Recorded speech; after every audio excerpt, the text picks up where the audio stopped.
তীব্র তাপদাহে ক্ষতির মুখে কৃষি। নওগাঁ থেকে কৃষি নিয়ে বিস্তারিত জানাতে আমাদের সঙ্গে যোগ দিচ্ছেন সহকর্মী একে সাজু। সরাসরি চলে যাচ্ছি তার কাছে।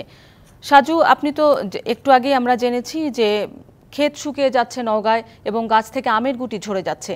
কি পরিস্থিতি দেখছেন সেখানে, বা আবহাওয়া অধিদপ্তর সেখানকার পরিস্থিতি সম্পর্কে কি বলছেন?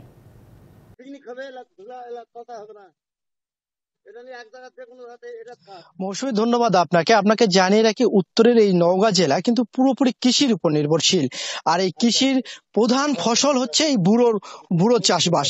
এই বুড়ো চাষ আবার একেবারেই সেচ নির্ভরশীল, সেচের উপর নির্ভর করে এই বুড়ো ফলনটাও হয়ে থাকে।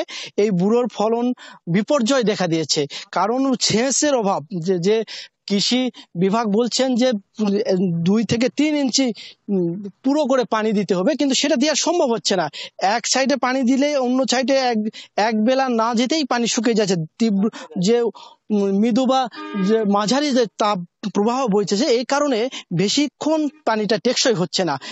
এছাড়াও পানি কিন্তু সেচ দিয়ে পুরোপুরি মাঠ ভেজানো সম্ভব হচ্ছে না, কারণ একেবারে অনেক পানির প্রয়োজন হচ্ছে এবং বিদ্যুতের কিছুটা ঘাটতি রয়েছে এই জেলায়।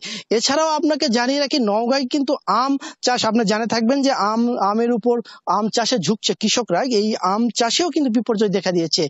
অতিরিক্ত খরার কারণে যে আমের গুটি এসেছে, সেই আম কিন্তু ঝরে পড়ছে। ঝরে পড়ার কারণে কৃষকরা বিভিন্ন ভাবে সেচ দেওয়ার চেষ্টা করতেছে, কিন্তু পেরে উঠতেছে না। এই আবহাওয়ার কারণে পেরে উঠতেছে না।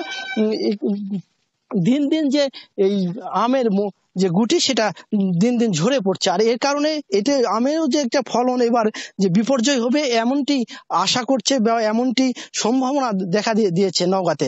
নওগাঁর যে আবহাওয়া অফিস রয়েছে, আঞ্চলিক আবহাওয়া অফিস নওগাঁর বদলগাছি উপজেলায় আঞ্চলিক আবহাওয়া অফিস কেন্দ্র থেকে আমাদের জানিয়েছেন যে এই সপ্তাহে এই মৃদু থেকে মাঝারি যে তাপ প্রবাহ বইছে, এটির কোনো পরিবর্তন এখনো লক্ষ্য করা যাচ্ছে না, বা বৃষ্টির কিন্তু এখনো আমাদের কোনো সুখবর দিতে পারেনি।